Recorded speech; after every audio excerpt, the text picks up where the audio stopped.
पहले तो हमें पता होना चाहिए कि डीएनए रेप्लिकेशन से हम समझते क्या है। रेप्लिकेशन का मतलब है कॉपीज बनाना एकदम एग्जैक्ट सेम जैसी कि हमारे पास में पहले कोई चीज प्रेजेंट हो। तो अगर हमारे पास में यहाँ पर एक डीएनए प्रेजेंट है तो इस डीएनए के दो रेप्लिका बनाना, बिल्कुल एग्जैक्ट कॉपी बनाना, ये इसी प्रोसेस को बुलाते हैं डीएनए रेप्लिकेशन। अब डीएनए रेप्लिकेशन क्यों जरूरी है? डीएनए रेप्लिकेशन हमारे सेल डिवीजन के टाइम पर जरूरी होता है। जब एक सेल डिवाइड करके दो नई डॉटर सेल का फॉर्मेशन करता है तो वहां पे डीएनए भी डिवाइड होकर के दो नई डॉटर मतलब दो नए डीएनए का फॉर्मेशन करता है। एक डीएनए इसके पास जाएगा, एक डीएनए इसके पास जाएगा। तो डीएनए रेप्लिकेशन बहुत इंपॉर्टेंट है। अब डीएनए रेप्लिकेशन का मैकेनिज्म किस तरह से प्रपोज किया गया था, किसने प्रपोज किया था? तो डीएनए रेप्लिकेशन का जो बेसिक मैकेनिज्म है वो प्रपोज किया था वॉटसन एंड क्रिक ने। सबसे पहले वॉटसन एंड क्रिक ने ही बताया था कि जो पॉसिबल मैकेनिज्म है जिसके थ्रू डीएनए अपने आप को रेप्लिकेट कर सकता है, प्रपोज्ड डीएनए रेप्लिकेशन मैकेनिज्म। और जो मैकेनिज्म इन्होंने बताया था वो मैकेनिज्म डीएनए की कॉम्प्लीमेंटेरिटी रूल पर बेस्ड था। वो किस पर बेस्ड था? डीएनए के अंदर में जो न्यूक्लियोटाइड पाए जाते हैं उनके अंदर जो कॉम्प्लीमेंटेरिटी होती है उसके बेसिस पे उन्होंने ये रूल प्रपोज किया था। जैसे मान लीजिए हमारे पास में डबल स्ट्रैंडेड डीएनए है, इसके दोनों स्ट्रैंड आपस में कॉम्प्लीमेंट्री होते हैं। अगर ये एटीजीसी है, एजीटीसी है, तो दूसरा वाला टी सी ए और जी, ये ऐसा होगा।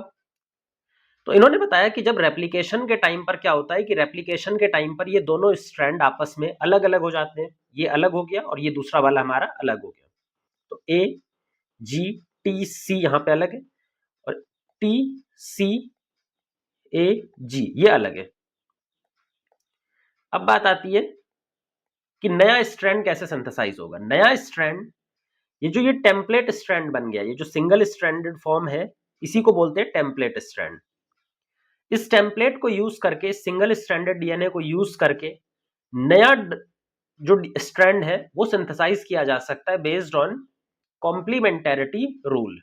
तो यहां पे दूसरा स्ट्रैंड, नया स्ट्रैंड बनाया जाएगा based on complementarity rule. Complementarity rule क्या कहता है कि ए की जगह ए के सामने टी आएगा, जी के सामने सी आएगा, टी के सामने ए आएगा और सी के सामने जी आएगा। इसी तरह से अगर दूसरे स्ट्रैंड में बात करें तो यहां पर भी कॉम्प्लीमेंटेरिटी रूल लगेगा और यहां पर टी के सामने ए आएगा, जी सी के सामने जी आएगा, ए के सामने टी आएगा और जी के सामने सी आएगा। तो क्या यहां पर ध्यान से अगर आप देखें तो यहां पे जिस डीएनए से हमने स्टार्ट किया था डबल स्ट्रैंडेड फॉर्म से, क्या ये भी इसी तरह का डबल स्ट्रैंडेड डीएनए बन गया और ये वाला भी इसी तरह का डबल स्ट्रैंडेड डीएनए बन गया। अब पूरे डीएनए रेप्लिकेशन में अगर जो मैकेनिज्म इन्होंने प्रपोज किया वहां पर सबसे इंपॉर्टेंट क्या था? Complementarity rule. और कॉम्प्लीमेंटेरिटी रूल तभी काम करेगा जब double stranded DNA single stranded template strand की फॉर्म में कन्वर्ट हो जाएगा।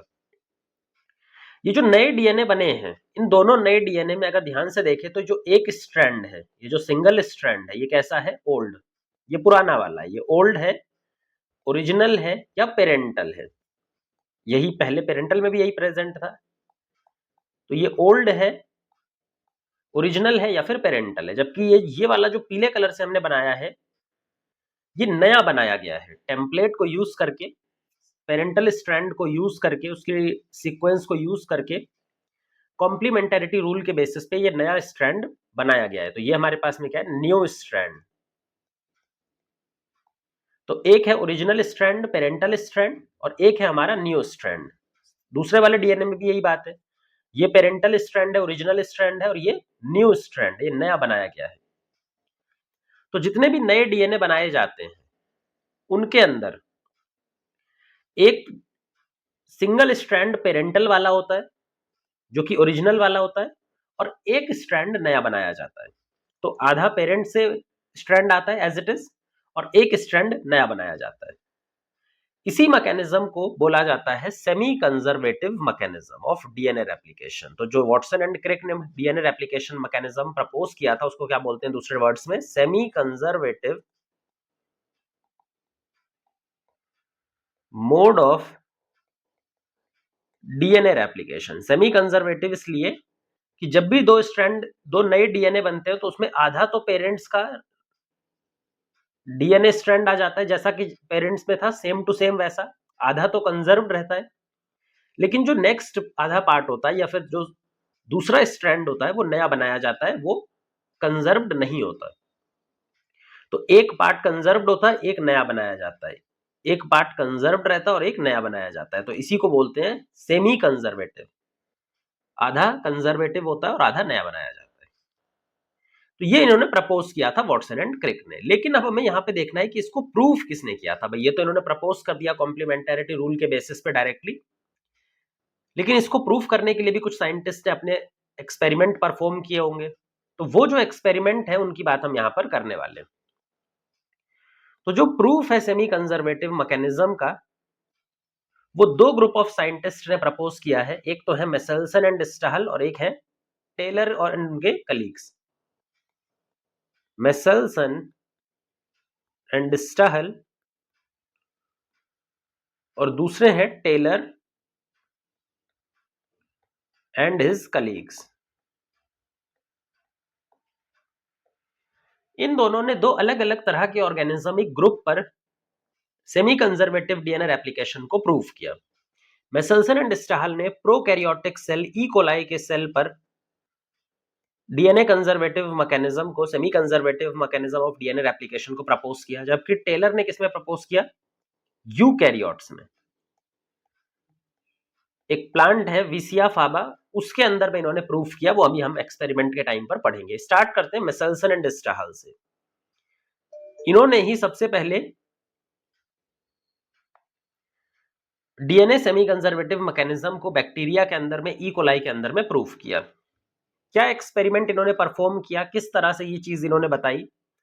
तो जो एक्सपेरिमेंट ये परफॉर्म कर रहे थे उसमें उन्होंने आइसोटोप्स की मदद ली। आइसोटोप मतलब आइसोटोप एक ही एलिमेंट के डिफरेंट फॉर्म्स होते हैं। तो एक ही एलिमेंट के, सेम एलिमेंट के डिफरेंट फॉर्म्स, तो ऐसे एलिमेंट्स को बुलाते हैं हम आइसोटोप्स। अब कौन से आइसोटोप की मदद मेसेल्सन एंड स्टाहल ने ली थी? नाइट्रोजन के आइसोटोप की। नाइट्रोजन के भी आइसोटोप, दो आइसोटोप इन्होंने यूज किए। एक है N14 जो हमारा सबसे अबंडेंट टाइप का नाइट्रोजन का आइसोटोप है, जिसको हम नॉर्मल नाइट्रोजन भी बोल देते हैं। और दूसरा आइसोटोप जो इन्होंने यूज किया वो N15 था। इसका जो डेंसिटी होता है, जो मास होता है वो हेवियर साइड पे होता है N14 के कंपैरिजन में। इसी वजह से इसको हेवी नाइट्रोजन भी हम बोल रहे हैं। तो ये N14 है और दूसरा N15 है। अब यहां पर N14 और N15 को ही क्यों यूज किया, या फिर नाइट्रोजन के आइसोटोप को ही ये क्यों यूज कर रहे हैं, इसको भी हम समझने की जरूरत है। क्योंकि नाइट्रोजन हमारे डीएनए का एक बहुत इंपॉर्टेंट कंपोनेंट होता है। जब भी डीएनए बनता है तो डीएनए के अंदर में पॉलीमर्स, मोनोमर यूनिट होती है डीऑक्सीराइबोन्यूक्लियोटाइड्स। तो जब भी डीएनए बनता है, एक डीएनए का स्ट्रैंड, सिंगल स्ट्रैंड अगर बात करें तो ये क्या है? न्यूक्लियोटाइड या फिर डीऑक्सीराइबोन्यूक्लियोटाइड्स। इस न्यूक्लियोटाइड के अंदर में एक कंपोनेंट होता है nitrogen base, nitrogen containing base. अब ये नाइट्रोजन कंटेनिंग बेस में क्या नाइट्रोजन एटम प्रेजेंट है? बिल्कुल प्रेजेंट है। क्योंकि डीएनए का जो मोनोमर है, हर मोनोमर में नाइट्रोजन बेस है, तो हर मोनोमर के पास में क्या नाइट्रोजन एटम भी प्रेजेंट है? बिल्कुल। तो अगर हम नाइट्रोजन एटम के साथ में छेड़छाड़ करें तो क्या पूरे डीएनए के साथ में उस नाइट्रोजन का इनकॉर्पोरेशन करके क्या पूरे डीएनए को हम थोड़ा सा स्लाइटली मॉडिफाई कर सकते हैं? जिस तरह का नाइट्रोजन हम उसके अंदर डाल देंगे उस तरह का डीएनए भी बिहेव करने लगेगा। बिल्कुल। तो जो नाइट्रोजन है वो इसीलिए इन्होंने यूज किया क्योंकि नाइट्रोजन एक इंपॉर्टेंट कंपोनेंट है डीएनए का। मान लो अगर हम अपने जो स्ट्रैंड है डीएनए के, डबल स्ट्रैंड है, वहां पर N14 वाला इनकॉर्पोरेट करते हैं, दोनों स्ट्रैंड में हम क्या इनकॉर्पोरेट कर दें, N14 N14। या फिर ऐसा भी हो सकता है कि हम दोनों स्ट्रैंड में क्या इनकॉर्पोरेट कर दें, कौन सा नाइट्रोजन डाल दें, N15 और N15। इसके बीच वाली एक कंडीशन होती है जहां पे इंटरमीडिएट बनता है, जहां पे एक N14 वाला है और एक N15 वाला है। तो ये भी डीएनए बनाया जा सकता है। क्या सारे डीएनए बनाए जा सकते हैं? ये भी बन सकता है, ये भी बन सकता है, ये भी बन सकता है। अब मेन बात आती है कि इनको आप सेपरेट कैसे करोगे। अगर मैंने तीनों डीएनए आपको दे दिए, ये वाला भी, ये वाला भी, ये वाला भी, या इनमें से कोई दो दे दिया, तो इनको आप नाइट्रोजन की मदद से, नाइट्रोजन के आइसोटोप की मदद से किस तरह से एक दूसरे से सेपरेट कर सकते हैं। तो जो सेपरेशन का प्रिंसिपल है वो बेस्ड है इनके वेट या फिर इनके डेंसिटी के ऊपर में। N14 और N15 में से वेट और डेंसिटी किसका ज्यादा है? N15 का। अगर इसका वेट और डेंसिटी ज्यादा है तो इन तीनों डीएनए के अंदर में से सबसे ज्यादा डेंसिटी किसकी आएगी? सबसे ज्यादा डेंसिटी आएगी इस वाले की, हाईएस्ट साइड पे। इसकी कम आएगी उसके कंपैरिजन में, और इसकी सबसे कम आएगी। तो हम डेंसिटी के बेसिस पे, मास के बेसिस पे इन तीनों डीएनए को अलग कर सकते हैं। अब डेंसिटी के बेसिस पे किसी भी सेल कंपोनेंट को हम किस तरह से अलग करते हैं? Differential density gradient centrifugation. तो अगर इन दोनों डीएनए को हमें अलग करना हो या इन तीनों डीएनए को हमें अलग करना हो तो हम क्या यूज करते हैं? इनकी डेंसिटी या फिर मास के डिफरेंस को। उसके लिए हम क्या करते हैं? सेंट्रीफ्यूजेशन, सेंट्रीफ्यूगेशन करते हैं।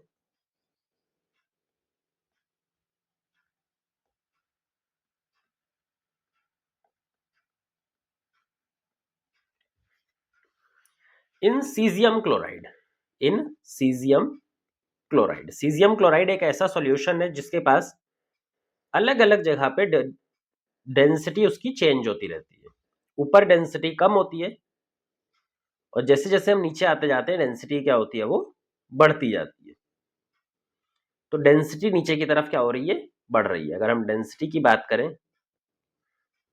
तो नीचे जाते टाइम बढ़ रही है। तो ये सीजियम क्लोराइड का एक सॉल्यूशन हमने बना लिया जिसकी डिफरेंशियल डेंसिटी है, जिसकी डेंसिटी एक ग्रेडियंट शो करती है, ऊपर से नीचे की तरफ बढ़ती जाती है।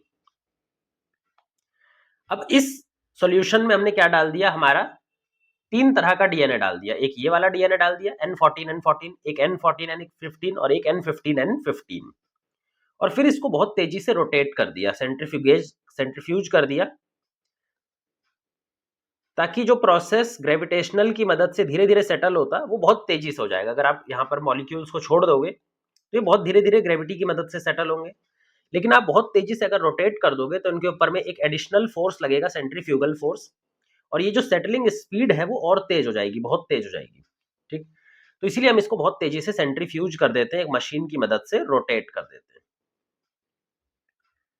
अब जब फाइनल रिजल्ट आएगा तो जिस मॉलिक्यूल की डेंसिटी जितनी ज्यादा होगी वो कहां पर पाया जाएगा? उतना नीचे पाया जाएगा, क्योंकि डेंसिटी नीचे ज्यादा है और हमें मालूम है जितनी डेंसिटी होती है वो मॉलिक्यूल उसी लेवल पर जाकर के स्टॉप होता है।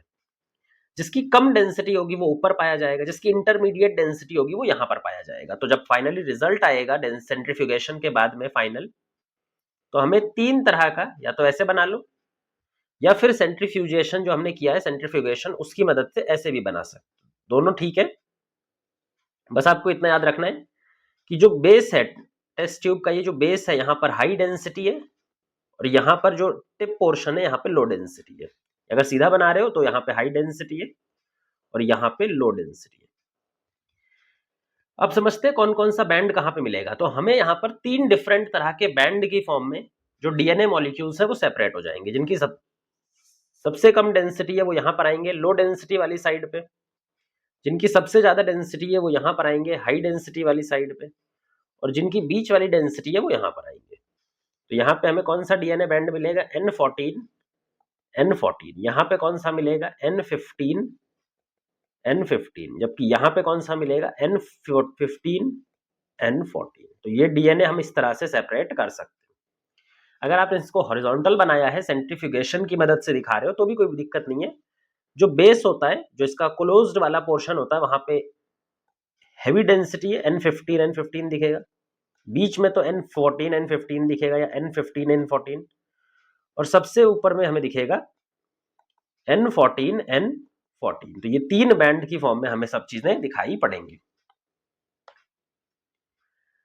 और इसी को यूज करके मेसल्सन एंड स्टाहल ने डीएनए को सेपरेट किया और डीएनए को सेपरेट करके अपना रिजल्ट प्रोड्यूस किया। लेकिन पहला क्वेश्चन ये आता है कि इन्होंने एक्सपेरिमेंट करने के लिए क्या मैकेनिज्म, क्या स्टेप का फॉलो किया, क्योंकि पहला स्टेप तो है डीएनए के अंदर में अपना मनपसंद नाइट्रोजन 14 को इनकॉर्पोरेट करना या फिर N15 को इनकॉर्पोरेट करना। तो पहला स्टेप क्या है भाई, डीएनए के अंदर में या तो N14 इनकॉर्पोरेट किया जाए या फिर N15 इनकॉर्पोरेट किया जाए, तभी हमें पता लगेगा कि भाई डेंसिटी ग्रेडियंट सोल्यूशन तो हम तब कर पाएंगे जब डीएनए में पूरी तरह से N14 N14 हो, N15 N15 हो या N15 N14 हो।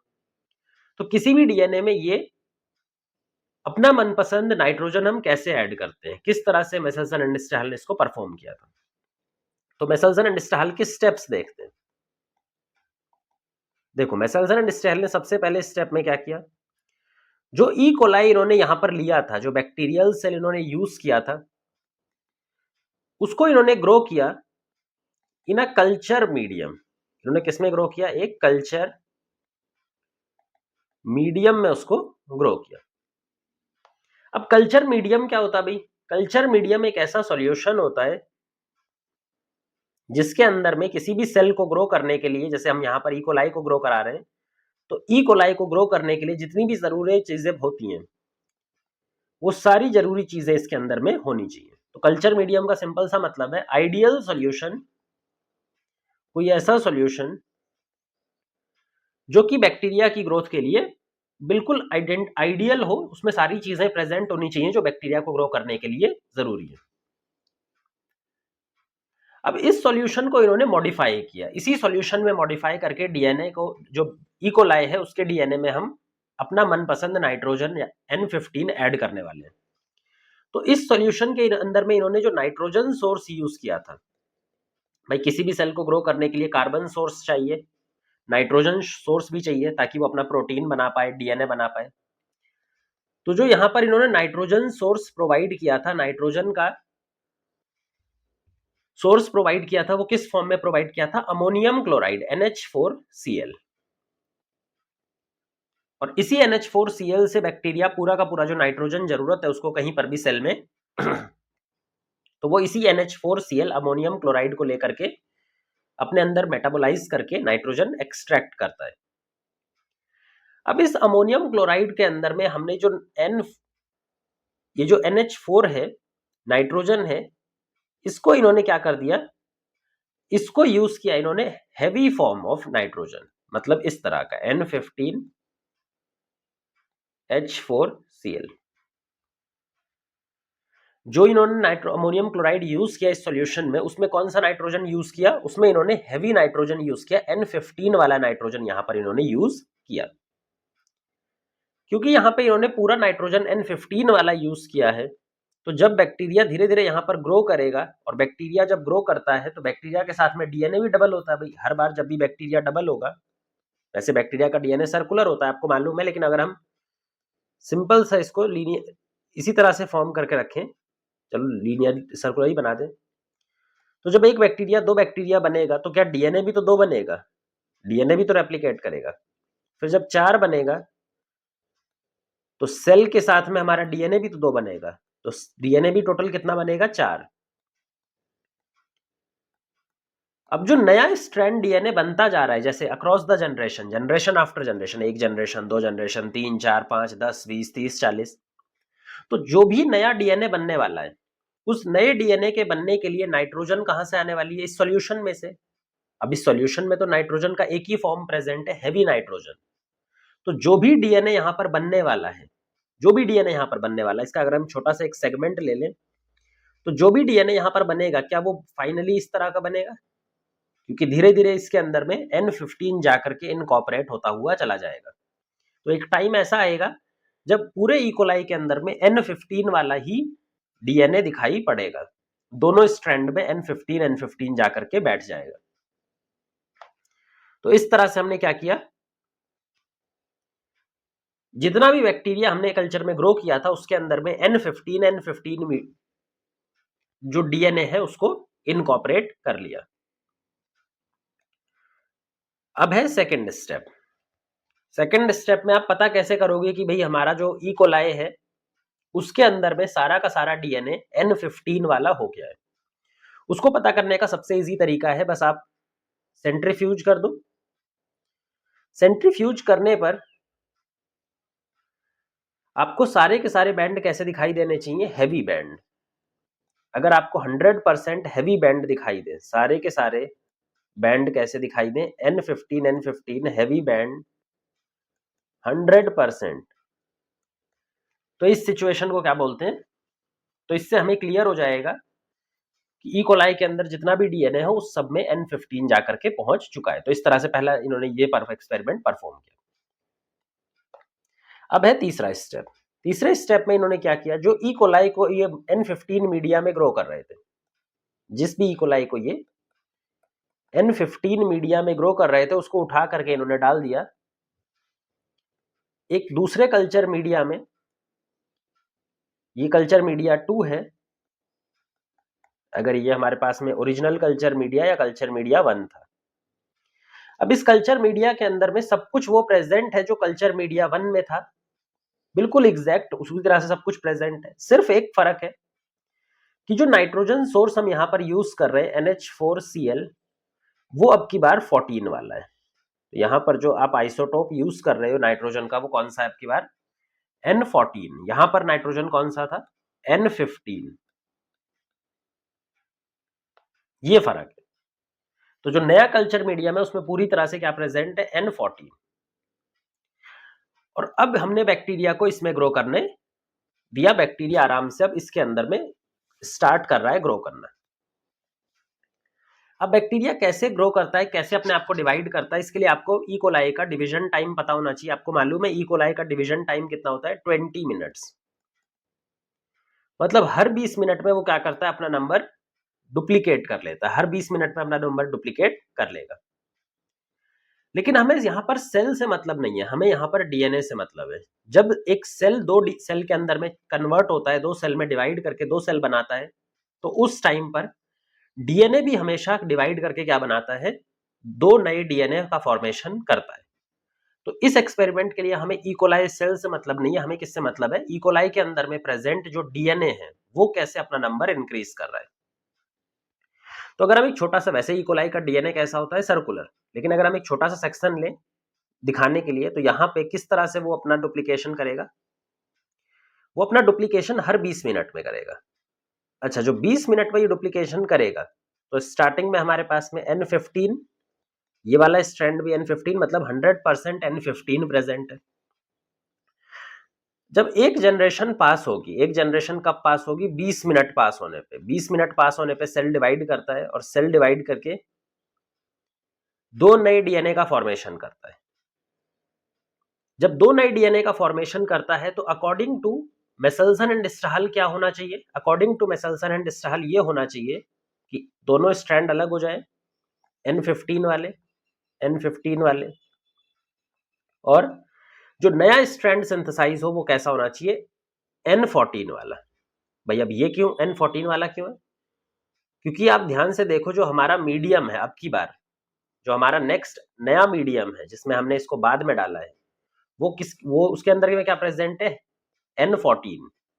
तो जब बैक्टीरिया अब डिवाइड करेगा, ये वाला बैक्टीरिया, तो डिवाइड करके जो भी चीज इसको बनानी है वो इस वाले मीडिया से आने वाली है। तो अगर इस वाले मीडिया में नाइट्रोजन का सोर्स N14 है, तो इस बैक्टीरिया के डीएनए में भी तो N14 जाकर के ही बैठेगा। जो नया डीएनए स्ट्रैंड बनेगा वो तो N14 से ही बनने वाला है। तो ये इंपॉर्टेंट है। तो अकॉर्डिंग टू मेसेल्सन एंड स्टाहल क्या होना चाहिए? उनके हिसाब से कुछ इस तरह की कंडीशन बननी चाहिए।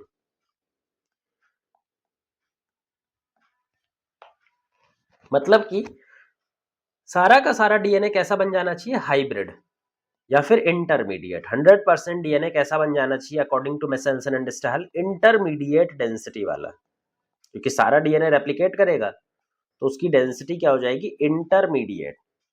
जो हमारी स्टार्टिंग में 100% हैवी थी, यहां पर 100% हैवी डेंसिटी थी, लेकिन एक जनरेशन के बाद 20 मिनट के बाद में 100% डीएनए कैसा हो जाना चाहिए, इंटरमीडिएट डेंसिटी वाला हो जाना चाहिए।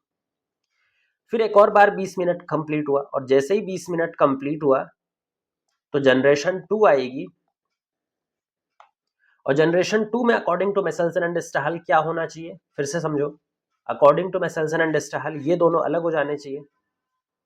इसको अलग कर दो, एक N15, यहां पे भी अलग हो जाने चाहिए, मतलब N15। और जितने भी नए स्ट्रैंड बनने वाले हैं, खैर ये भी अलग होगा, ये वाला अलग होगा, ये भी पेरेंटल है की बार, N14, यहां पर भी N14। तो ये 4 स्ट्रैंड में बट गए, या 4 टेम्पलेट स्ट्रैंड, एक ये टेम्पलेट स्ट्रैंड, एक ये टेम्पलेट स्ट्रैंड, एक ये टेम्पलेट स्ट्रैंड, और एक ये टेम्पलेट स्ट्रैंड। इन चारों टेम्पलेट स्ट्रैंड पर अब नया नया डीएनए सिंथेसाइज होगा, और वो डीएनए कैसा होना चाहिए, N14, क्योंकि हमारा जो नया मीडियम है उसमें सिर्फ और सिर्फ नाइट्रोजन सोर्स N14 ही है। तो यहां पर भी N14 आना चाहिए, ये एक डीएनए बन गया। क्या यहां पर भी N14 आना चाहिए, बिल्कुल, यहां पर भी एक डीएनए बन गया। यहां पर भी एक डीएनए आना चाहिए, वो कैसा होना चाहिए, N14। यहां पर भी एक डीएनए आना चाहिए, वो कैसा होना चाहिए, N14। अच्छा, अगर ध्यान से यहां पर समझो तो टोटल डीएनए कितने बने, 4, 1 2 3 4। इन 4 में से कितने टाइप के डेंसिटी के बेसिस पे कितने तरह के डीएनए हमारे पास में, 2 तरह के। एक है इंटरमीडिएट वाले, एक है हमारे पास में ये इंटरमीडिएट या फिर हाइब्रिड डेंसिटी वाले, बीच की डेंसिटी वाले, ये भी हाइब्रिड डेंसिटी वाला है। जबकि ये दोनों कैसे हैं, ये दोनों हैं लाइट डेंसिटी के। अब की बार हमें एक नया डीएनए बैंड मिलेगा जिसका नाम है लाइट डीएनए। अगर इनका नंबर बताएं तो नंबर कितना होना चाहिए भाई, हाइब्रिड जो है या फिर जो इंटरमीडिएट है वो 50% होना चाहिए, और जो लाइट है वो कितना होना चाहिए, 50%, वो भी आधा होना चाहिए। फिर नेक्स्ट जनरेशन चलाओ, तो नेक्स्ट जनरेशन में फिर से हर एक डीएनए क्या होगा, डबल होने वाला है। अच्छा, हर एक डीएनए जब डबल होगा तो इतना आप ध्यान से समझिएगा कि हर जनरेशन के साथ में डीएनए का नंबर क्या हो रहा है, डबल। अगर यहाँ पे हमारे पास में 1 था तो यहाँ पे हमारे पास में 2 की पावर 1 हो गया, क्योंकि एक जनरेशन पास हुआ है। नेक्स्ट जनरेशन में 2 की पावर 2 मल्टीप्लाइड बाय 1। तो हर जनरेशन के साथ में हमारे पास डीएनए कितने नंबर से बढ़ता जा रहा है, डीएनए बढ़ता जा रहा है 2 की पावर n। n क्या है, नंबर ऑफ जनरेशन, कितनी जनरेशन वो डिवाइड कर रहा है। टोटल डीएनए तो ऐसे ही निकालोगे। अच्छा, अगर अगली जनरेशन की बात करें तो अगली जनरेशन में 2 की पावर कितनी रखोगे, 3। 2 की पावर 3 से टोटल डीएनए कितने आएंगे, 8। तो जो नेक्स्ट जनरेशन में टोटल डीएनए बनने वाले हैं वो कितने बनेंगे, 8 डीएनए बनेंगे। अच्छा, ये 8 डीएनए जो है वो किस टाइप के बनेंगे, क्या यहां पर कोई भी हैवी डीएनए बन सकता है, यहां पे अकॉर्डिंग टू मेसेल्सन एंड स्टाहल कोई भी हैवी डीएनए नहीं बन सकता, क्योंकि हैवी डीएनए जो N15 बनने के लिए तो हमारे पास नया स्ट्रैंड N15 वाला बनना चाहिए, तो वो तो कभी बनेगा नहीं। यहां पर तो टेम्पलेट जो होगा उस पर नया डीएनए सिंथेसाइज होगा, और नया डीएनए हमेशा N14 वाला आएगा। तो ये जो 8 टेम्पलेट बने, 1 2 3 4 5 6 7 8, इन 8 की 8 टेम्पलेट पर जो नया डीएनए स्ट्रैंड बनेगा वो कौन सा बनेगा, सिर्फ और सिर्फ N14 वाला। तो अगर हम यहाँ पे 8 टेम्पलेट बना दें वापस से, एक N14 और 15 वाला रहेगा, एक और N15 वाला, बाकी 6, 1 2 3 4 5 6 N14 वाले रहेंगे, क्योंकि ये नए स्ट्रैंड के टेम्पलेट हैं जो वो अलग होकर के अपने आप को टेम्पलेट में कन्वर्ट कर रहे हैं, N14 जो नया स्ट्रैंड बनेगा किसी पर भी, आठों में से कोई सा भी जो नया स्ट्रैंड बनने वाला है किसी के भी ऊपर, वो हमेशा N14 वाला पीले कलर वाला ही बनेगा।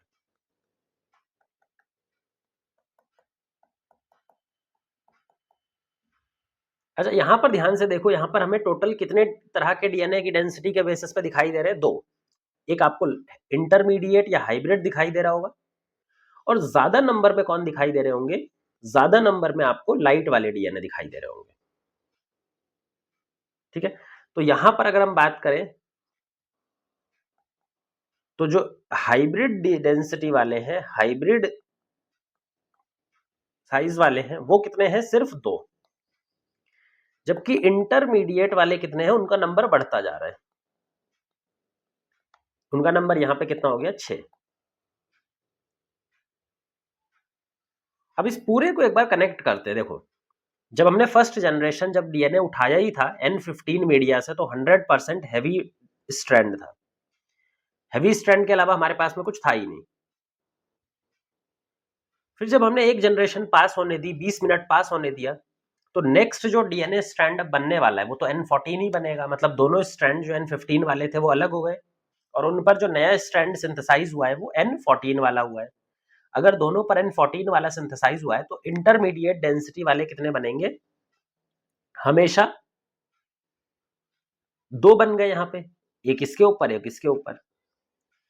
अब आगे किसी भी जनरेशन में आप जाओ, क्या नया N15 सिंथेसाइज हो सकता है? नहीं। क्या नया N15 सिंथेसाइज हो सकता है? नहीं, क्योंकि जो मीडिया है नया वाला वो N14 है। इसका मतलब तुम कितनी भी जनरेशन चला लो, जो N15 वाला स्ट्रैंड रहेगा वो सिर्फ 2 सिंगल स्ट्रैंड की फॉर्म में रहेगा, और उसके ऊपर में जो N15 बनेगा बाकी सब पे N15 नया स्ट्रैंड बनेगा। तो अब आगे हम कितनी भी जनरेशन चला लें, हमें हर बार क्या मिलेगा? 2 ही स्ट्रैंड मिलेंगे। एक तो हाइब्रिड वाला, और हाइब्रिड वाले का नंबर 2 पर फिक्स्ड है, क्योंकि N15 तो अब बन ही नहीं सकता। तो N15 के हमारे 2 मॉलिक्यूल्स हैं सिंगल स्ट्रैंडेड, और उसके काउंटर पार्ट जो डबल स्ट्रैंडेड फॉर्म नया वाला बनता है वो N14 बनता है। तो इंटरमीडिएट डेंसिटी के तो 2 ही स्ट्रैंड पॉसिबल है, आगे किसी भी जनरेशन में आप चले जाओ। बाकी जितनी भी जनरेशन में आप आगे जाओगे, तो जो नए वाले मीडिया में जो डीएनए प्रेजेंट है, जो नाइट्रोजन प्रेजेंट है N14, उसका लिए डीएनए आगे बढ़ता हुआ चला जाएगा। और टोटल डीएनए कैसे काउंट करते हैं? हर बार कितना बनता है? 2 की पावर n। मतलब अगर 1 जनरेशन चला है तो 2 की पावर 1, 2 जनरेशन चला है तो 2 की पावर 2, 2 की power 2 is equal to 4 DNA बने हमारे पास टोटल। उन चारों में से 2 तो हमेशा इंटरमीडिएट बनेंगे, क्योंकि 2 N15 तो बनने ही वाला है, नया नहीं बनेगा, लेकिन ये तो डीएनए में हमेशा प्रेजेंट रहेंगे। और बाकी जितने भी डीएनए बच गए वो कैसे होंगे? कंप्लीटली लाइट वाले। तो यहां पर हमारे पास में टोटल 4 हैं, इसमें से 2 हैवी 2 लाइट, 50-50% प्रेजेंट होगा। नेक्स्ट जनरेशन में चलेंगे तो 2 की पावर 3 लिखेंगे इज इक्वल टू 8। इस 8 में से 2 हमें इंटरमीडिएट या हाइब्रिड मिलेंगे। ये कौन से? हाइब्रिड। और बाकी सारे लाइट मिलेंगे। अच्छा, नेक्स्ट जनरेशन में जाओ, एक और जनरेशन अगर चलाएं,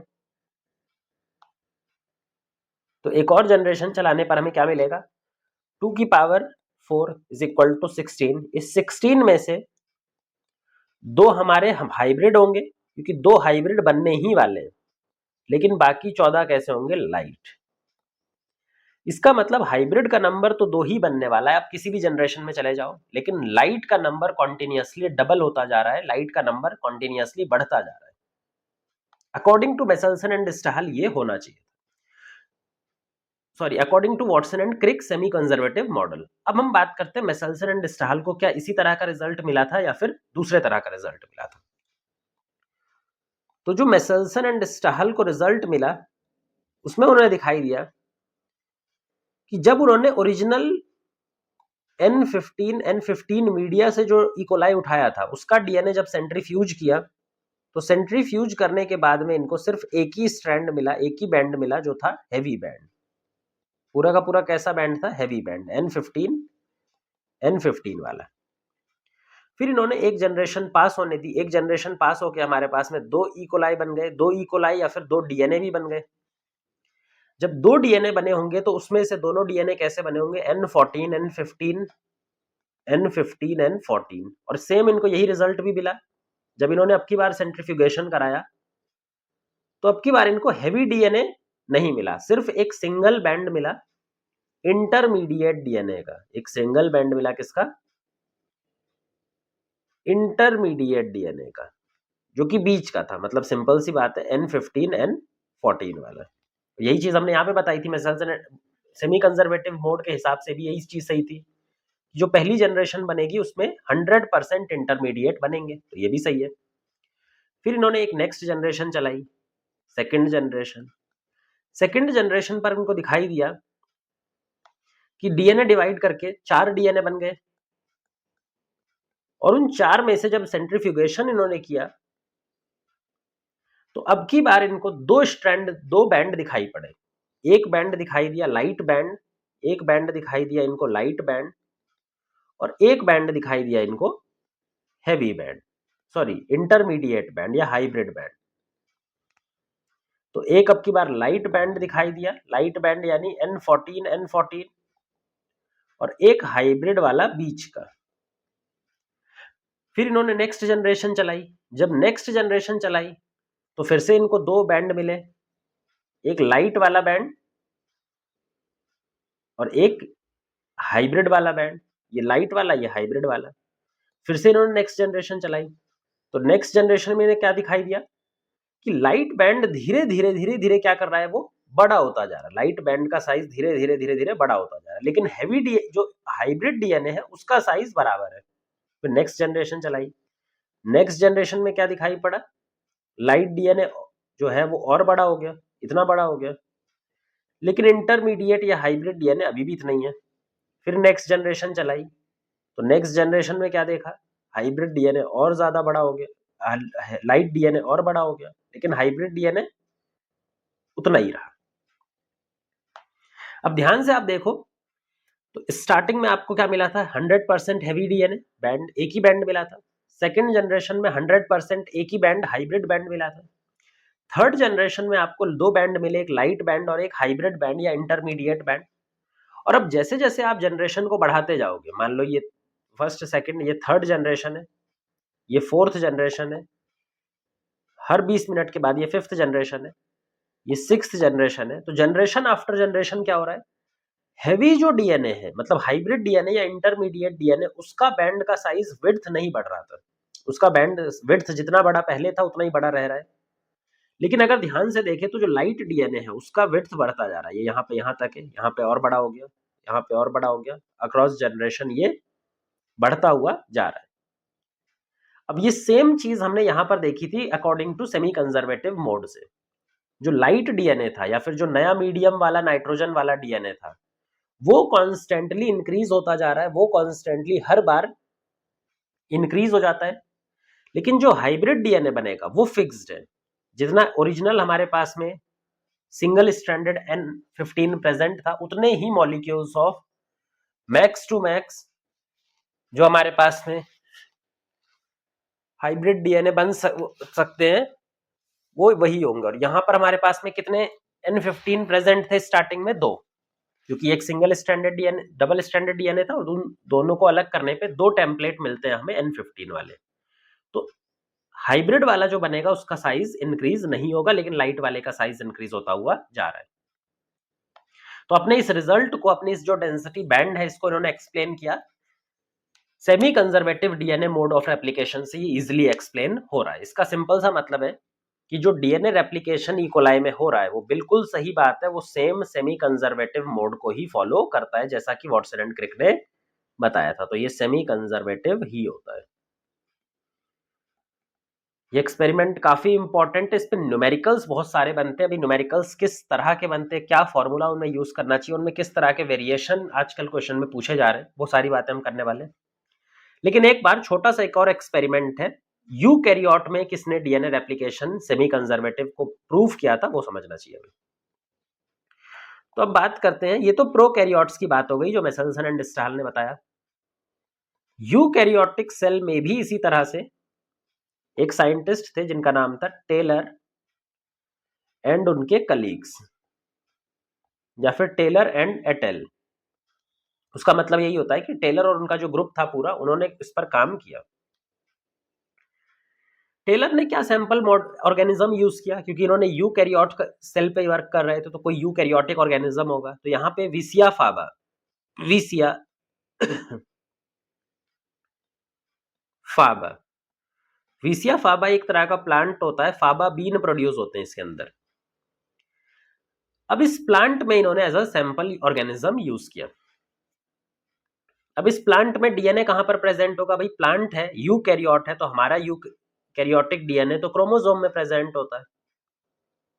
ठीक है, बैक्टीरिया में तो ट्रू क्रोमोसोम, एक्चुअल क्रोमोसोम बनते नहीं है, लेकिन यूकैरियोट्स में तो क्रोमोसोम भी बनते हैं। तो हम यहाँ पे क्रोमोसोमल डीएनए या यूकैरियोटिक डीएनए की बात करेंगे। अब सेमी कंजर्वेटिव मोड को प्रूफ करने के लिए जो टेलर और उनका ग्रुप था, इन्होंने भी एक आइसोटोप का ही मदद लिया था, लेकिन यहां पर जो इन्होंने आइसोटोप यूज किया था वो रेडियो एक्टिव आइसोटोप था।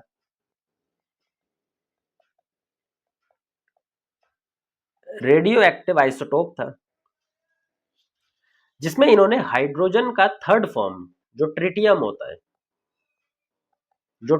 होता है, इस आइसोटोप को इस्तेमाल किया।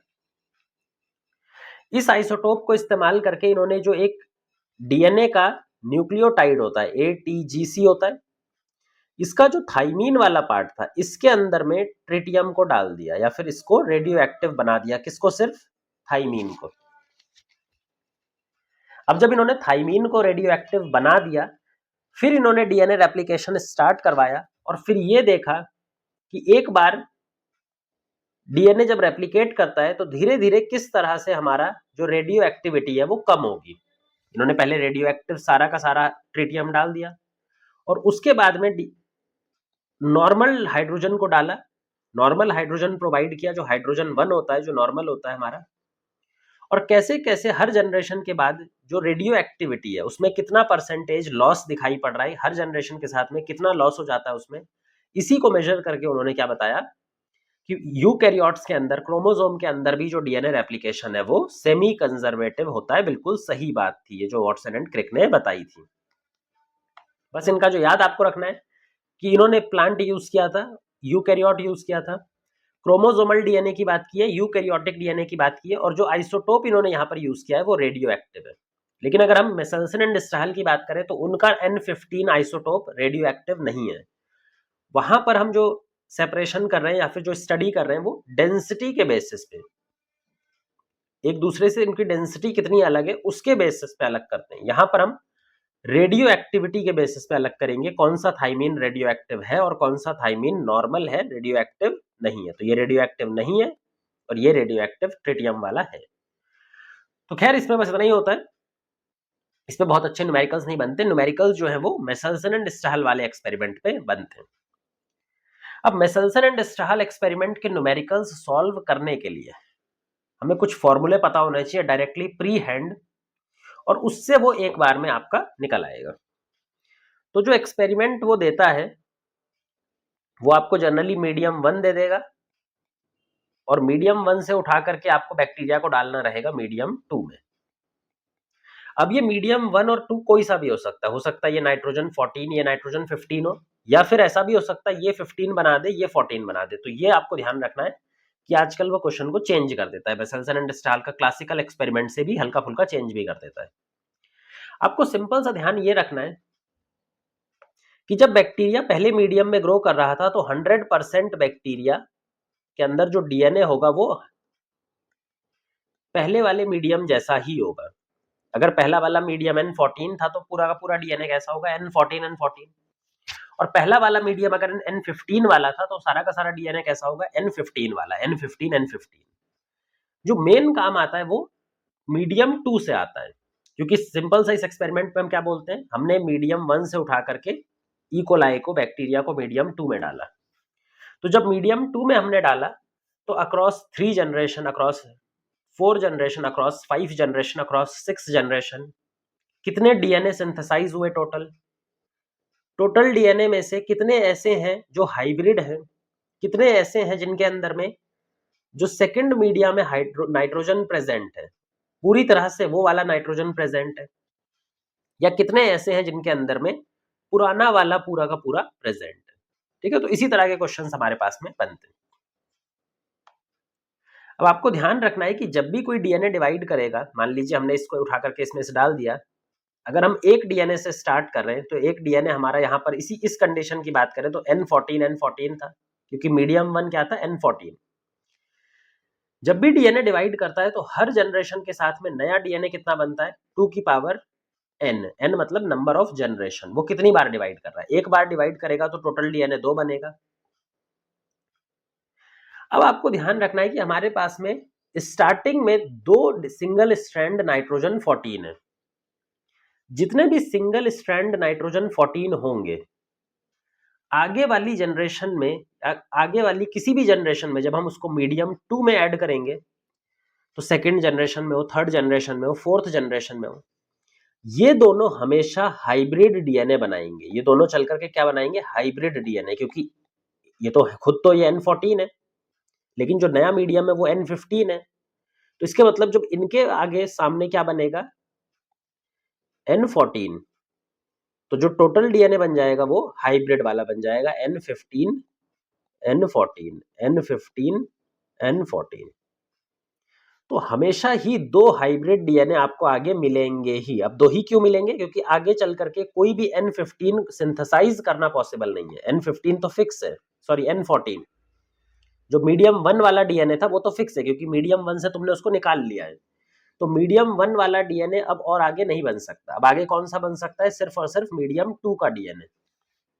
अब किसी भी जनरेशन में चले जाओ, थर्ड जनरेशन में चले जाओ, मान लो अगर एक सेकंड जनरेशन की बात करें, तो 2 की पावर 2 टोटल डीएनए 4, 4 में से 2 कौन सा होगा?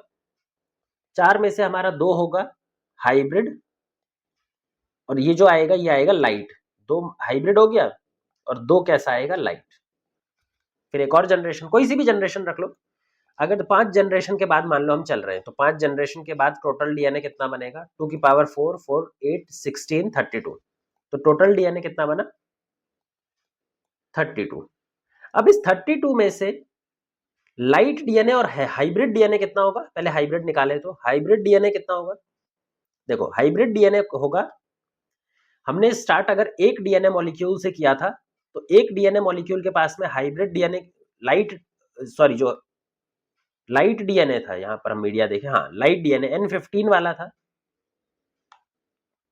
तो वो कितना था? N14 वाला हमारे पास में सिर्फ और सिर्फ 2 था।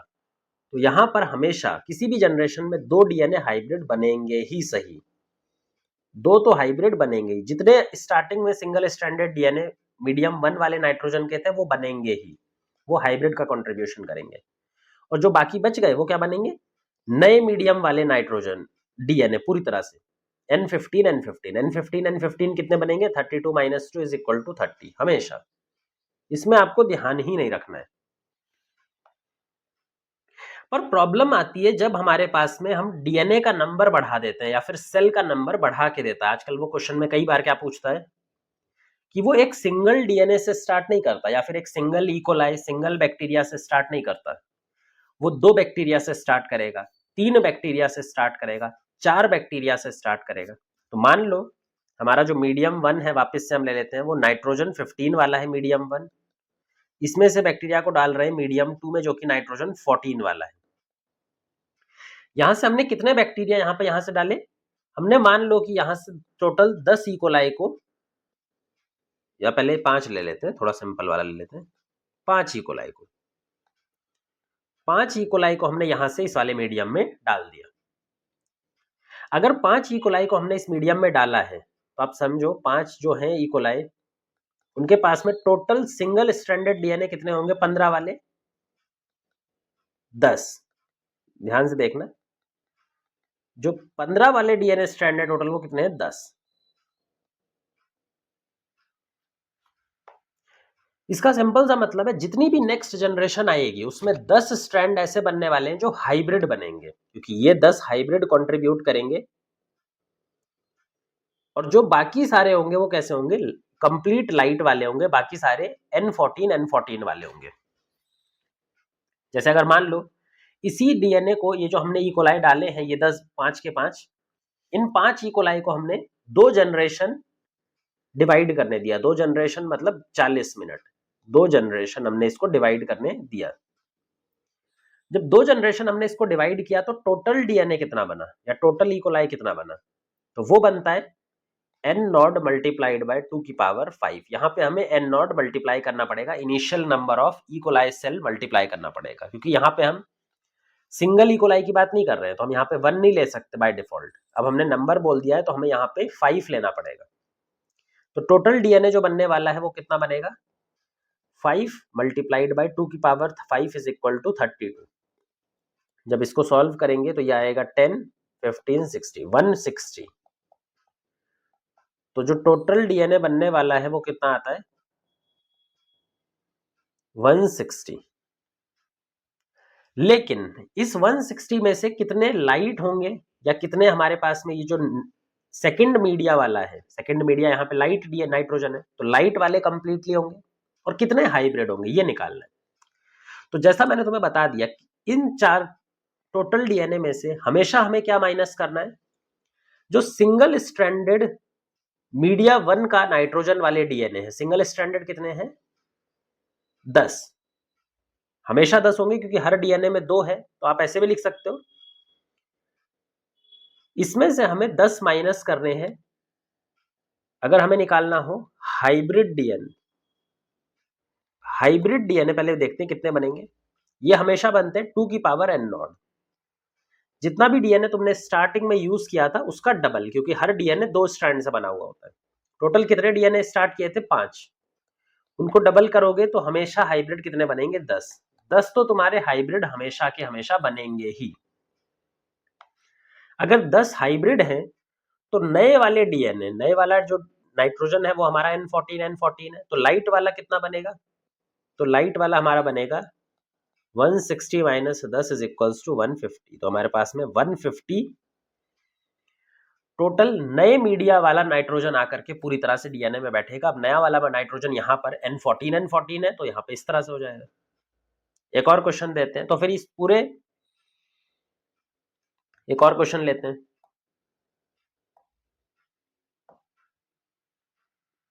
मान लो कि हमें ये बताया कि मीडिया 1 जो था वो नाइट्रोजन 14 वाला है और जो मीडिया 2 है वो नाइट्रोजन 15 वाला है। तो ये मीडिया 1 है और ये मीडिया 2 है।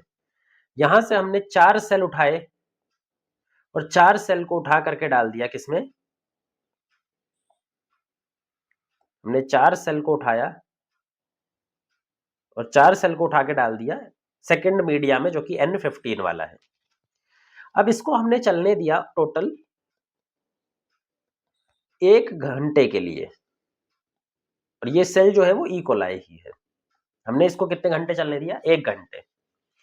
अब 1 घंटे चलने के बाद तुम्हें 3 चीजें बतानी है। पहला तो टोटल नंबर ऑफ डीएनए कितना बना है, टोटल नंबर ऑफ डीएनए वो टोटल नंबर ऑफ सेल से आप काउंट कर सकते हैं।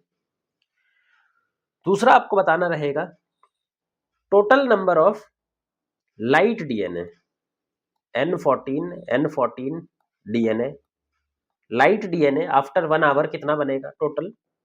थर्ड टोटल हाइब्रिड डीएनए कितना होगा, हाइब्रिड यानी N15 N14 इसका नंबर कितना होगा, इसका कितना होगा, कितना होगा। और टोटल हमारे पास में जो हेवी डीएनए होगा, जो सेकंड मीडिया का नाइट्रोजन है हेवी नाइट्रोजन, यानी कि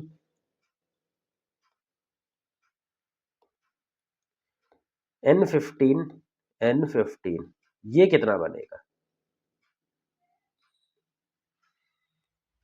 ठीक, तो ये चीजें हमें टोटल निकालनी है, आपको सिंपल सा यही कैलकुलेशन करना रहता है।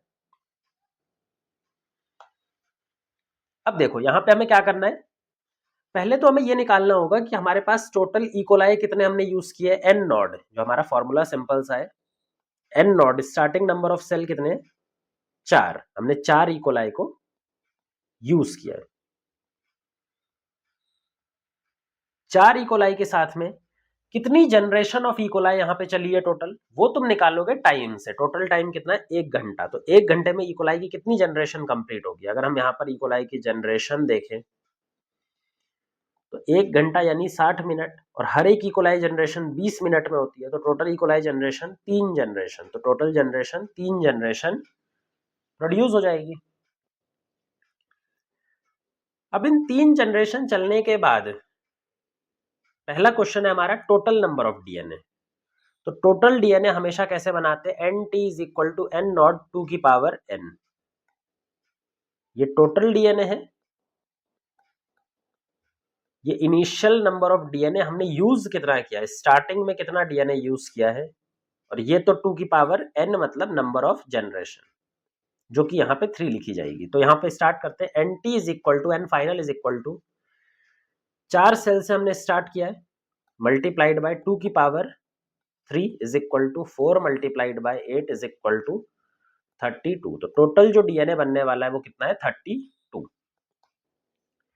इस 32 में से सेकंड क्वेश्चन है हमारे पास में, लाइट डीएनए कितना बनेगा। अब ध्यान से इसको समझना, लाइट डीएनए कितना बनेगा। देखो